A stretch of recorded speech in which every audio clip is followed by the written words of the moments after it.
You are all weirdos. Weird science is the revolution. Weird science is the revolution. Hello, all you weirdos. Jim here, and I'm joined by the star of the Books of the Week show that is from Wakasashi's Tea House, Gray. What up, Gray? Hey, Jim. Great to be back with you. Thanks so much for having me on the show again. I'm not the star. You're the star. Come on. If I don't have you on, I think there'll be a riot. Every time we do this, and I sit there and I'm telling you, people may say, oh, the comments, they don't bother me. They bother me so much. So I go to the comments. I'm like, okay, somebody's going to say, oh, my God, Jim, you just blew my mind with all your info. I go and I look, and it's like, Gray's right. Gray's the best. I'm like, that son of a bitch. I don't get that angry. I do get angry when people are like, oh, you guys are jerks. Then I get a little bit angry. So I'm setting that up. But people will know because I tell you all the time, like, oh, this person did this. Like, I keep tabs on people. But you are the star of the show. People really enjoyed the deal. And I think that one of the things that it does point out, I'm mainly the big two. Right. And you are a big indie guy. And it is very obvious. And this week it's going to be even more obvious that the big two, they're struggling. They're struggling a lot. The indie stuff is where it's at, as Beck once sang. And I think started as a huge big two fan, as you know, like that's how I got into comics. After British Comics 2000 AD, it was Marvel and DC for me all the way. But I just find that a lot of the recent indies, they've really upped the game. I think the level's, much higher than it used to be. What do you reckon? I agree. And we have 5 books this week. 3 are indie stuff. And 2 have a certain singular character kind of in that. But we're going to start with DC, though. We'll start with the big two. Big two struggled this week. I mean, the idea that they've been struggling is one thing. But this week, I thought really, really struggling because DC, I have 1 book. It's a fun book. It's Jay Garrick, The Flash, number 5, by Jeremy Adams, with art by Diego Orlotegui. I hope I say that right, but I think I said it wrong. But it's been fun. It's one of the Golden Age books that you also have with Sandman and the Alan Scott Green Lantern. I think it's the best one. I know that a lot of people really love Robert Venditti going with this. The Sandman's just not the kind of character that I usually get behind. He's not one of my favorite characters, and I like more of the family aspect that Jeremy Adams is giving in this Jay Garrick book, and it's fun. I mean, that's pretty much the way to describe it. It's fun.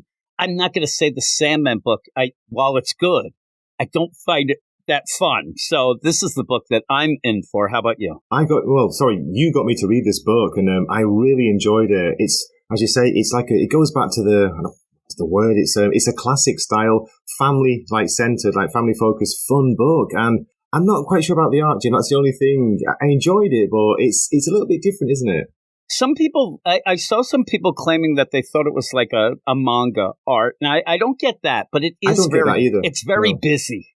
I'll give you that. Like, it is busy. I think it works. And what I think that you're saying and what I like about it, you have a story that has gone back to the Golden Age, Jay Garrick Steele, but is set in the present for the most part, but it still feels Golden Age. It has that family vibe. It's kind of like an all shucks kind of fun book, but I like it because I really do like Judy, the Boom, Jay's daughter.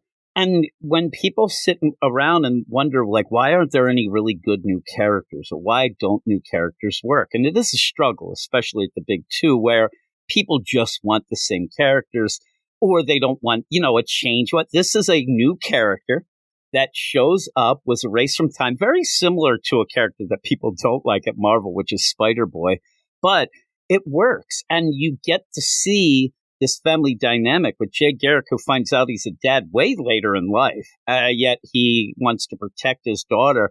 And we really come to a head in this. It's the penultimate issue. We're going to end next issue. And we have Dr. Elemental, who a lot of people, and rightly so, they point out it's kind of a Dr. Doom-esque character, but I still think it works in that Golden Age deal. And again, I think this book works because it's in the here and now, but still has that Golden Age feel. And it works because it's a Golden Age book of the imprint. The one thing I'm worried about, though, is will it continue? Will these characters have anywhere to continue if, in fact, once Jeff Johns does leave? And this JSA book that it's going and tying into, it's delayed again. And when we get that done, finally, that's it for Jeff Johns. And does this stuff all fold? Are they going to continue? Nobody knows. I hope it does.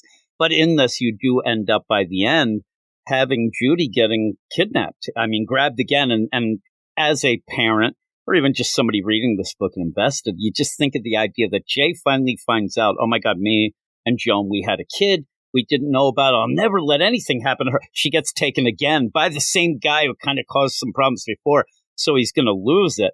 And I can't wait till the next issue. I love Jeremy Adams. I think he's one of the better writers out there. And yet still, even though everybody applauds him and everybody we talk to loves him, his books still aren't selling. And I don't understand. People have to get on the trolley and get this and the Green Lantern book because they're both really, really good. And he might end up being one of those writers that if he does go off and do indie stuff, fine. But I kind of want him.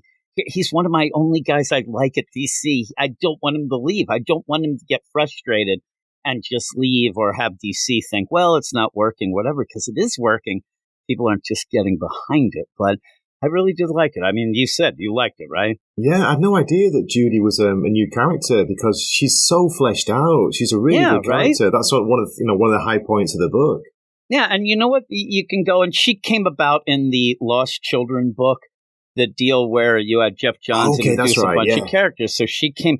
So what is crazy about it, and I don't know why it's crazy, but in the series, she's not like elevated in a way that you think, oh, they're trying to, push her forward. Exactly. She's just herself reacting with her dad. And in that, she's not exactly like, I love her, but she does have a bit of flaws in this issue. He says, you stay here. We're going to go and fight these guys. And you get Dr. Midnight in here. You get a bunch of cool characters. But even then, she's like, I don't want to just sit here. And it kind of causes some trouble. So I like that. I like that it feels like a real character and feels like they're not just push for push sake. So I hope they continue to have one more issue of this series, this dealing with, the whole idea of her being lost in time, but also this Dr. Elemental. So I hope that it works out. I'm sure it will. I think that Jeremy Adams is pretty good. But that's it that I have for DC. I almost had, I want to give a little bit of a shout out type of thing, but I don't know. I think that Green Arrow ends up being important, though a lot of people rolled their eyes at the end because you bring in the Heroes in Crisis Sanctuary. But it is one of those books that's leading into the big event this summer. So I still think it's big, but I'm just putting it as a side deal because we'll just move on to Marvel. Did you read Wolverine this week? My pick is Wolverine. That's it from Marvel. I saw a lot of people not even liking it. I haven't read it, Jim. No, I started when it started this Sabretooth story. I was into it, but I don't know why. I just didn't get around to it this week. And it's the fifth issue of 10. It's right in the middle. And I don't know. The last issue I didn't really love, and I haven't really been, on board. A lot of people have been getting a hold of me. Oh, you got to read this Sabretooth War. It's so vicious and so over the top. And yeah, it is, but that's not really my thing fully. The idea of just gore and in your face violence. So is the story good? That's the most important thing. How's the story? That's what should pull you in. And so when you get to this issue, and I will tell you who wrote it, all the credits. Yeah, Benjamin Percy and Victor Lavalier writing. I think this is more Benjamin Percy, the way it read. Corey Smith on pencils. And you still have the gore. At one point, you even have Wolverine without his hands and legs. And hands and feet, and they're kind of putting them back together so that he can go. But this actually had more feels in it, and there's only pretty much one of the Sabretooth. It's the Captain Sabretooth, the Captain America one. And it's kind of a dupe to hope that they end up mind whamming him and trying to read his mind, and then they almost get Phoebe Cuckoo ends up reading it and almost comes, gets all fritzed out because of it. But in the meantime, you do have some pretty cool scenes where you have Wolverine, who is being called out by Aurora, and she says, you heal from everything. You don't have scars. Why do you end up not having scars from your kids dying, and you don't care, and you're a jerk? But if you like Wolverine's not a guy who's going to sit around and cry, right? He's not going to, oh, boo-hoo me. You find out in this, oh, yeah, he cares, and he cares a lot. He almost just destroys this Sabretooth Cap. But they need to interrogate him, and when they do, it's kind of a setup, and there's a mind whammy type deal, and then at the end, Wolverine just leaves and says, I'm going to take care of this by myself. even gets a bit of a present from Laura X-23 that was nice. So he's going off to solve things. I thought it was good. I actually thought that there was some feels to it. I thought that there was a little bit more, a personal idea of, okay, this is not just Wolverine reacting to getting his hands cut off or getting, happy birthday and body parts or stuff. This is like, I'm going to go take care of this because I do care more than people do realize. And I thought it was good. But yeah, that's it for the big two. I'm telling you, Marvel had a ton of books. I mean, they had a lot of books. They ended up big things like Gang War. Big, I say in quotes. You end up ending the Punisher series, but all these are kind of bullcrap. They end up being stuff that I didn't really enjoy. Though, again, I didn't even mention at the beginning, if anybody has their other picks or like some other things, let us know, because we like to, see what other people like. And there probably is some things that we have passed on in the big two that maybe some people like, but I'm telling you, they're struggling. It's such a struggle with the big two, and it's a shame, because whether or not people want to accept it or admit it, if the big two struggles, everything struggles, because a lot of people go to the stores and things because first the big two, and then that trickles down and goes to the next thing, because we're going to move on. Jim, from what I heard about go back to Marvel, the Amazing Spider-Man story, Gang War, or should it be called Gang War? It was very disappointing for a lot of Spidey fans. It kind of like it didn't lead anywhere, and Spider-Man was hardly in it. That kind of that disappointed my whole me thing, as well. and I may actually do a little wrap-up video myself of it. It just ended up like, I'm telling you, some people probably who just have eyes and read are upset, not just Spidey fans. And you spent so much time and it ended up not really mattering. I should end up hitting Doesn't matter. It ends up where at the end, Tombstone. You're like, okay. I know. And how many side books were there? I lost count of how many side books, which again meant absolutely nothing. Speaking of which, too, we didn't mention that you're hungover. I wanted to throw that sorry out about that, folks. It's weird because you ended up saying before we recorded that, hey, I apologize. I'm going to sound weird or whatever. And we came on, I'm like, he doesn't sound weird. For some reason, when you were talking about that, I'm like, oh, he's hungover. You were out drinking with a buddy. It was the karaoke, Jim. The karaoke that did it. I've lost my voice again. I wish you were there with me. Yes. Yeah. If you were there, what was any sort of big song that you ended up doing? Like, do you have a go-to song at karaoke? Is it Barbie Girl? Are you going to tell me that? It's not Barbie Girl. I wish I could sing that high. I can't. What was it? Rolling Stones? some classics, a bit of Stones, a bit of Beatles, the old ones, easy ones to sing. That's my secret. Cool. Yeah, at one point I was like go-to Doors songs, which is what I always would go with when I would go to the karaoke. But a lot of those end up being really long, and you end up screaming a lot in those too. So 19th Nervous Breakdown, Jim. That's a one. That's a rare one. Yeah, I think at point if I would go Stones, I might either go Honky Tonk Woman or maybe Get Off My Cloud. Might have been a cool one too. Yeah, that might have been Jumping Jack Flash. No? And yeah, that too. And any Beatles song is up for grabs. But we'll move on to the indie stuff, and we'll start with what I think is probably most people's book of the week. It's kind of always is up there. If an Energon Universe book comes out, you're kind of going to have it on a lot of these shows, including ours here, because Duke is the one. Duke number 3. Me and you both enjoyed this. I haven't read a ton of indie stuff this week, but I did read Duke. The other two you're going to be talking more about, but we have Joshua Williamson writing, and I thought the Tom Riley art in this was really good. Me too. I love it. Two people argued with me that this art was garbage, they said. And I'm like, serious? One person's saying garbage. Like, how can two people, and I'm going through it, and yeah, it has a different style, I guess, but I thought everything looked great. And there are even parts here where you do end up, because remember, Duke was in the cell next to Baroness. Baroness is like, hey, maybe we should try to break out. And the whole play of this is that Duke knows everything about the Baroness. She didn't realize.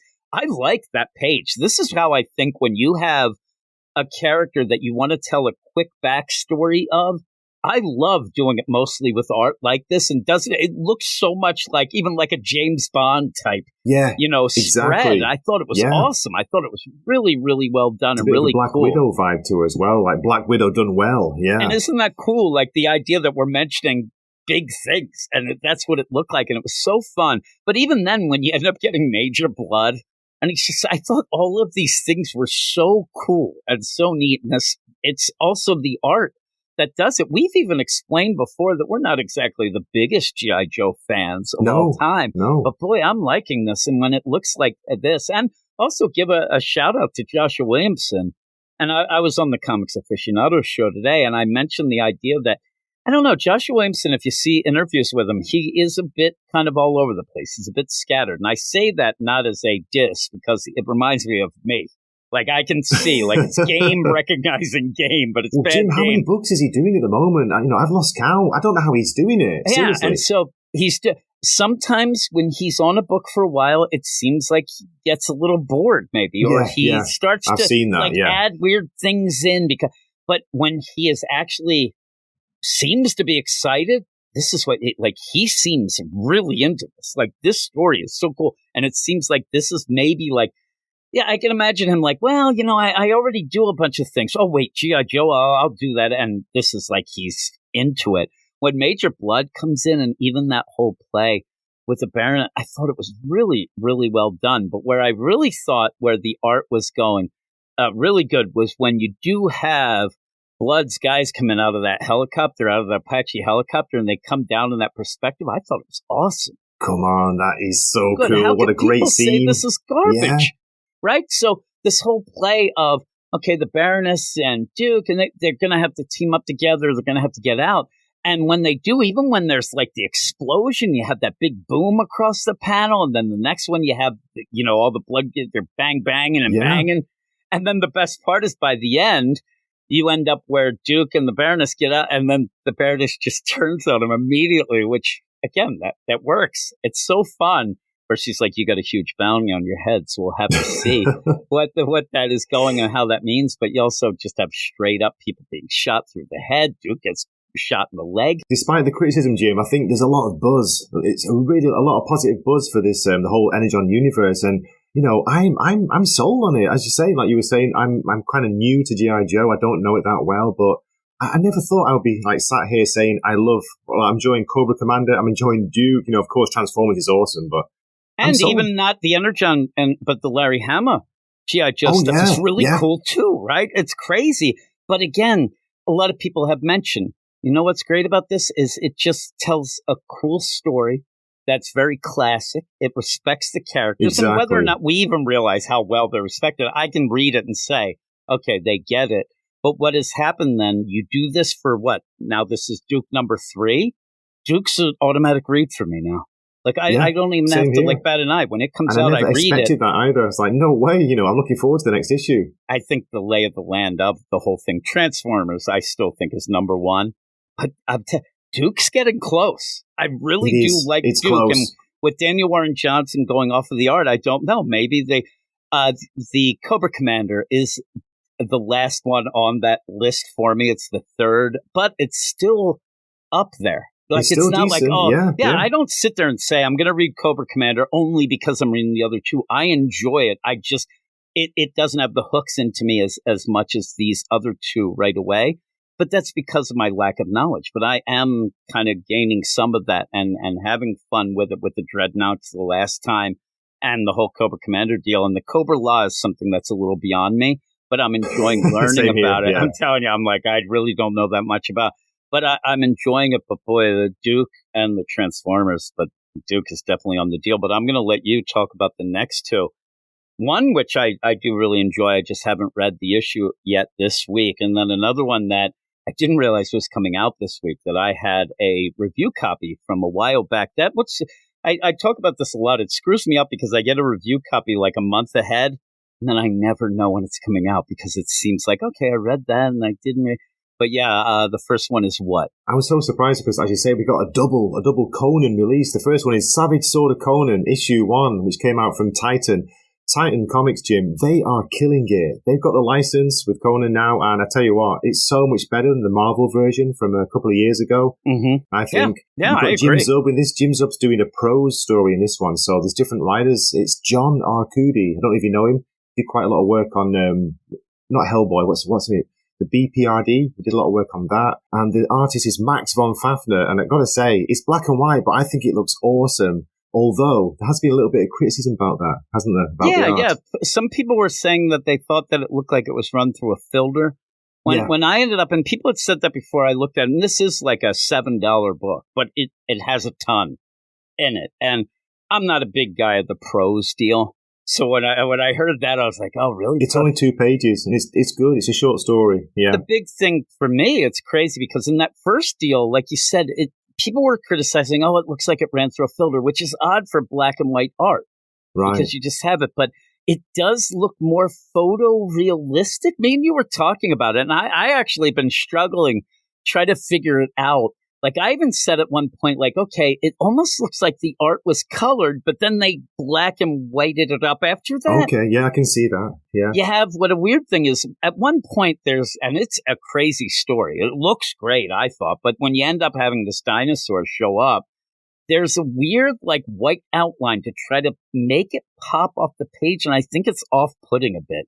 I think it makes it then, and also, I mean, maybe if we find out that, in fact, this art is straight-up art, I guess that's a compliment to say that it looks pretty photorealistic. You know what I mean? Like, it's that good, but it's still, even whatever the case may be, pretty cool. Also, you get some butt cheeks and some boobies. You do. You get a little bit of titillation in there. Yeah, and I think that throughout this, because the second story by Patrick Zurcher is a Solomon Kane story, and I did not think we'd get a Solomon Kane story. I actually like Solomon Kane. I really enjoyed that. I don't know the character apart from his name. That's it. And Jim, I loved it. We said, like, I love the fact that it's set in Wales. Like, come on, shout out to Isn't Wales. That cool? Yeah, and it's cool. And so what it does, too, if you're going to have like 80-some pages, you'll see more boobies and butt cheeks here.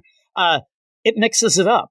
You have Conan, you're going to get the Conan tropes in there, but if you go Solomon Kane and go to Wales, it does change things up, and it's a change I didn't think we would get.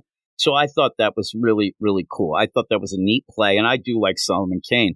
It's like the weird play that I might have in the past read more Solomon Kane than actually Conan, which is very odd, and this is done very well. I mean, I haven't read the whole thing. I didn't read the full first part, but I did read the Solomon Kane deal, and Patrick Zurcher's art is really, really cool. And what I like about Solomon Kane is more of the, swashbuckling type of, guns and rapiers and things like that, more so than just sword and sandal stuff of Conan. So it does change it up. But like you said, it goes to Wales, which is crazy, but it looks good. And again, it's got a nice supernatural theme to it as well. It's like it's set on Halloween, so All Hallows Eve. If people didn't realize, it is black and white. That turns some people off sometimes. Yes. But it's done so well that I think that people... Well, it's a shout-out, Jim, to the original Savage Sword of Conan from Marvel, which was a classic, edited and written by Roy Thomas in the beginning. Yep, Roy Thomas. That is beloved by a lot of fans, a lot of comic fans and Conan fans too. So, again, you're getting a black and white deal. It is $7,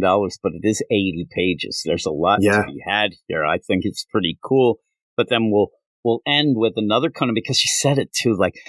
Who would have thought, like, if you had your bingo card that actually Titan Comics and the Conan stuff would be this big? Because I think that not as hyped, but it does have that feel like the Energon stuff, that people were kind of like, oh, I didn't expect this. Oh, Jim Zub, he is killing. Our last book is the actual proper Conan book, right? It's Conan the Barbarian, issue 8, and it kind of got lost because of the all the hype for Savage Sword, issue 1 coming out. But, they came out on the same day, Jim. We've got 2 great Conan books. This is the end of the latest story. It's got, it references Belit, the beautiful, like, queen of the Black Coast. She's in this. We've got Conan being very, supernatural in this issue as well. And I've got to say, shout out to Doug Braithwaite on the art. A lot of people were saying, I'm not sure about, his art after Roberto Della Torre, but it's really, really good. And the coloring as well. We've got to shout out the colors by Diego Rodriguez. Rodriguez, I mean, even when you first get into it, immediately with that whole supernatural feel, and he has a lot of like greenish blue type. It's really good. Even the lettering, it's very atmospheric, isn't it? Yeah, it's really good. The coloring, but I think the art looks incredible. But you go on with it. You tell us about it. No, just like I say, it's the end of the story. So, as you say, a very supernatural theme to it. Conan gets possessed by this like crazy spirit through a sword. It's really, really well done. It's sexy at times, as we said in like Savage Sword. So I'm a big fan of that also. But I think Jim Zub, it feels like he's finally been released to tell the Conan story he wants to tell. Maybe he was a little bit not censored, but with Marvel, you can't really go for it, can you? Like, Yeah, you can't. And the thing is, if you're going to tell a Conan, you kind of have to go for it. You're going to go for it, yeah. You're going to have boobies and you're going to have butt cheeks. Is what you're going to get. You're going to have, because that's what Conan is all about. I mean, any sort of poster or cover that you see Conan, they even have it at the back when they have the Savage Sword of Conan, the ad at the back of this. There's always going to be at least one woman grabbing onto Conan's leg as he's there, towering over people always.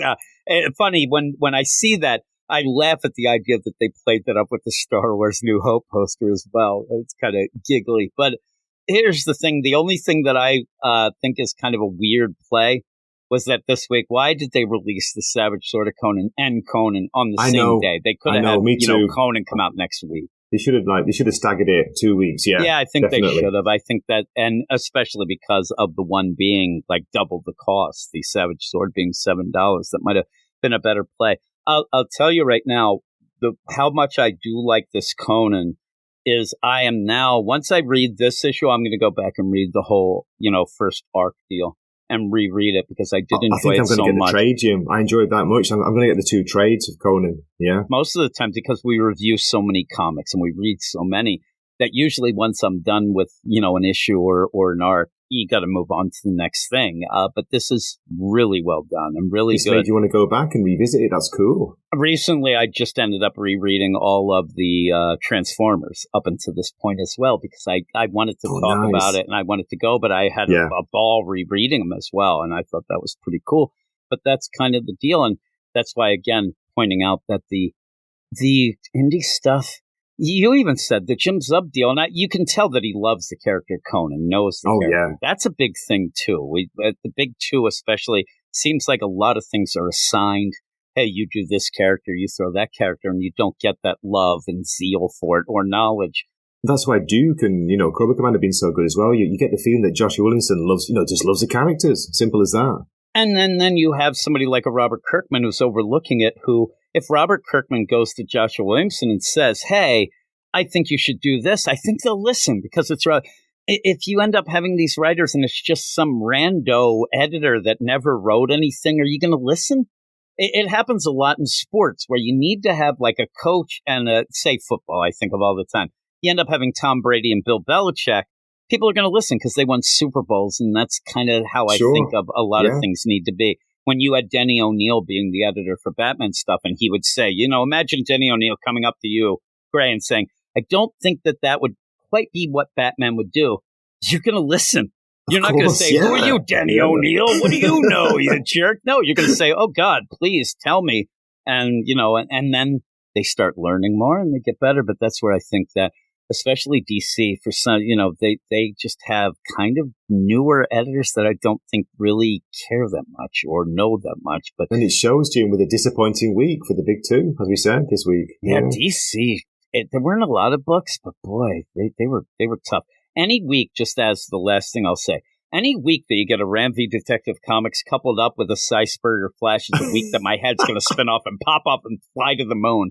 I just ended up talking our regular DC Comics podcast right before we did this. Okay. And I'm still trying to, gather my thoughts after that debacle with those 2 things. Plus then Power Girl.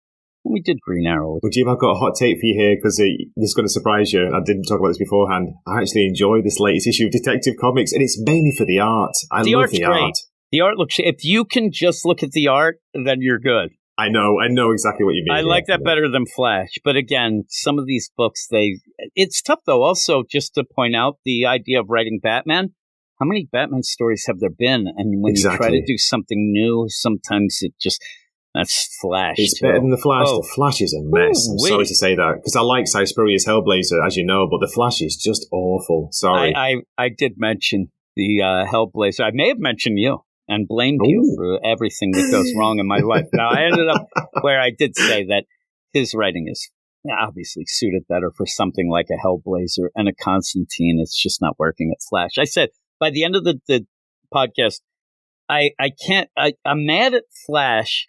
But only mad because I don't know what's going on. So I can't really be mad at the story because I have no idea. I can't You're mad because you missed Jeremy Adams' Flash because that was so much better. That was a lot more fun. But that's a little advertisement for people who listen to the podcast. Now that I have actually original songs in it, I may be able to put the whole thing on YouTube and go that forward route. For a while, I couldn't because of all these things were getting flagged, but we'll have that. Eric even admitted in the thing that he might actually like K-pop if it's kind of like the K-pop that I made. So I'm like, all right, maybe. But that is that. But thanks, everybody, again. Gray is the star of the show. So everybody make sure to come in. And then also the Drunken Fool, back again. I'm sorry about that, folks. The description will have a link to his channel, the Wakazashi's Tea House. Go and check that out. And he has a lot. If you like the indie stuff, you cover the indie stuff way, way more than I do and do a really good job. So check that out, everybody. But yeah, thanks, Gray. And if you want to keep joining me, if we have the time, that would be cool because you are the star. Thanks, Jim. I appreciate it. One more time. But thanks, everybody, and we'll talk to you later. You are all weirdos. Weird science is the revolution. Weird science is the revolution.